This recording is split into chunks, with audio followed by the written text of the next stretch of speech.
প্রিয় ভাইয়েরা,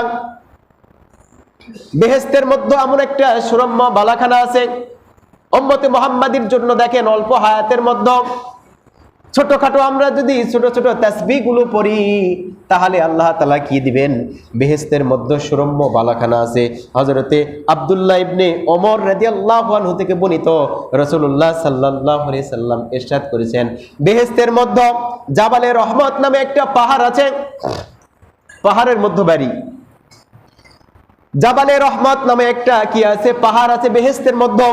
এই পাহাড়ের মধ্যে আল্লাহ তাআলা কি করেছেন? এই জাবালে রহমত, এই পাহাড়ের মধ্যে বাইতুস সালাম নামক একটা নহর আল্লাহ তাআলা তৈরি করেছেন। বলুন সুবহানাল্লাহ। বাইতুস সালাম, এই নহরটা আল্লাহ তাআলা তৈরি করেছেন। তৈরি করার পরে তারপরে শুধু তাই না, ওর মধ্যে একটা বালাখানা আছে, রংমহল আছে।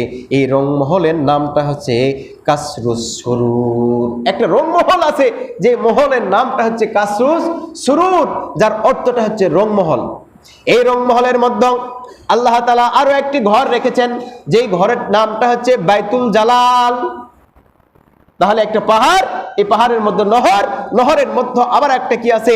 কাসরুস সুরুর আছে, আর একটা আছে বাইতুল জালাল। বাইতুল জালাল নামে একটা ঘর আছে। আল্লাহ রাসূল সাল্লাল্লাহু আলাইহি সাল্লাম বলেছেন, এই ঘরটা কেমন ঘর?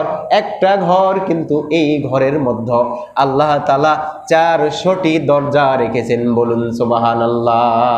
400টি দরজা কেন রেখেছেন? যেমনি ভাবে আমরা বাড়ি করি, ঘর করি, আমাদের উদ্দেশ্য হওয়া দরকার, আমি এইদিকে জানালাটা রাখলাম যেন মসজিদের তাকবীরের ধ্বনিটা আমার জানালার মধ্য দিয়ে ঢুকিয়া যায়।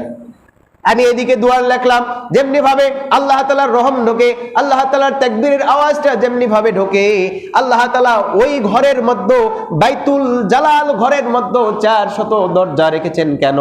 তাফসীর কারকগণ বলেন, আল্লাহ রাসূল সাল্লাল্লাহু আলাইহি সাল্লাম বলেন যে 400টা দরজা রেখেছেন এই জন্যই, যেই দরজা দিয়ে তাকাবেন সেই দরজা দিয়ে সরাসরি রব্বে কারীমকে দেখতে পাবে। সুবহানাল্লাহ। প্রিয় ভাইয়েরা, কারা এই ঘরের অধিবাসী হবে? কারা এই ঘরের মধ্যে থাকবে? রাসূল বলেছেন, যারা উম্মতে মুহাম্মাদির মধ্যে যারা বিসমিল্লাহর আমল করবে, আল্লাহ তাআলা তাদেরকে ওই ঘর দিয়ে দিবেন। সুবহানাল্লাহ। আল্লাহ তাআলা আমাদেরকে তৈরি করেছেন, জান্নাত দিবেন। ওই জান্নাতের নিচ দিয়ে কি হবে? নহর প্রবাহিত হয়ে থাকবে।